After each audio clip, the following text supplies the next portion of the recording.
Pernahkah kamu bertanya dalam diam, mengapa di sekolah yang sama, di kelas yang sama, ada anak yang takut berangkat ke sekolah setiap hari?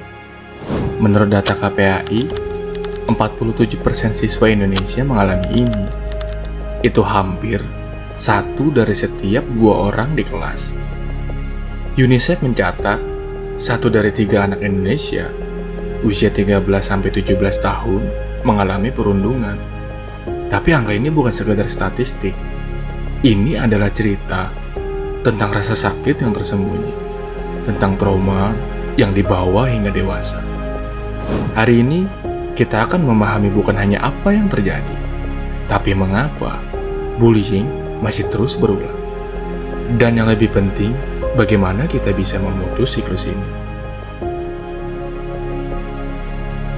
Di level paling dasar, bullying sering bermula dari ketidakseimbangan kekuatan. Pelaku biasanya mencari pengakuan atau cara keliru untuk meningkatkan status sosial. Menurut dokter psikolog Dr. Rosmini, ini tentang abuse of power, penyalahgunaan kekuatan. Lalu ada dinamika kelompok, mengapa bystander sering diam. Riset menunjukkan 85% kasus bullying terjadi di depan saksi, tapi hanya 15% yang ikut campur. Ini disebut bystander effect. Semakin banyak orang yang melihat, semakin kecil kemungkinan seseorang membantu. Lingkungan kita tanpa sadar memperkuat siklus ini. Sekolah yang fokus pada akademik, tapi abai pada pendidikan karakter. Keluarga yang sibuk hingga tak sempat mendengarkan.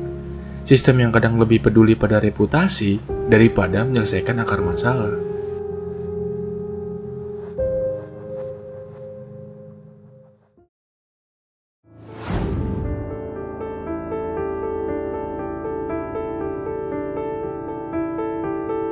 Dan di era digital, bullying menemukan medium baru. Cyberbullying memperpanjang siksaan dari sekolah ke kamar tidur. Konten bisa viral dalam hitungan menit, tapi trauma bertahan bertahun-tahun.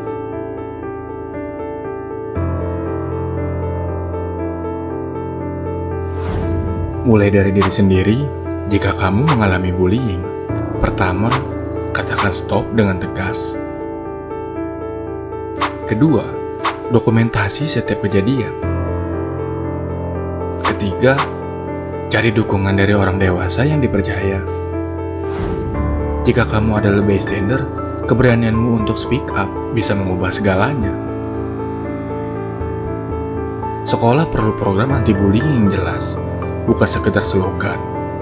Guru perlu training untuk mengenali tanda-tanda halus.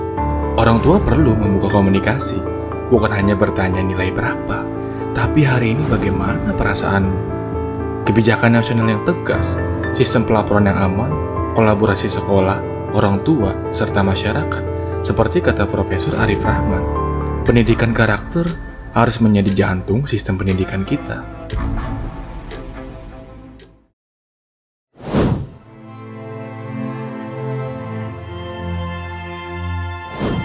Setiap angka dalam statistik adalah manusia.